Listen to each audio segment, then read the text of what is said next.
Now, approaches to the fault tolerance. Here, the defensive programming.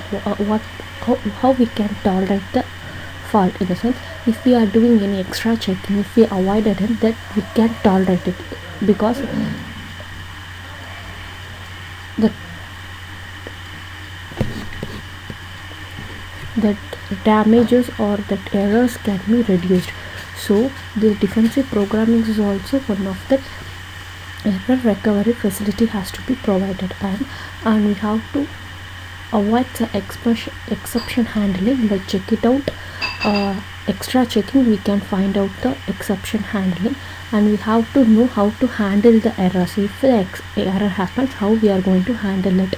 This all the things we have to find out carefully. Examples for numeric overflow or number flow, those things, underflow, those things we have to find out.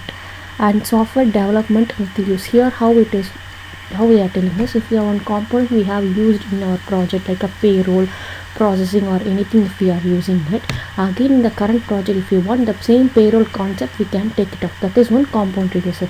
Like math functions, right? Of course, in one math functions, the square root, it is there, in a sense in all places I can use it. So again I don't want to develop it again, I don't want to read it out. Where I want, I can use it. That is also one concept of reuse. Why reuse is came, in the sense I can save my timing and the cost will be reduced. The two things, and the risk is also reduced. Why? Because already if we are reuse, already it is checked by the fault or errors, everything is checked and it came out. So the same thing I'm using it. So reliability is also increases. It is easy for development. And what the disadvantages, we have to find out the correct component, like correct, we have to use it the right place, we have to know it, we have to get that knowledge. Software development, the original component, if it is there, and we have to operate any generalization, which are the exception, we have to find out that after that component which we are going to use it, and which the reusable component we are going to use, we have to select and we have to come to know. And COT, as you know very well, commercial off the shelf. So here what it is, already if we have that same concept like objects or anything, we can reuse to the current projects. So for base objects we can use it. So design patterns is a description of the problem and the importance of the solution which can be reused. So here also this the design patterns also. Here also it can going to be reuse it with the, we tell as a pattern.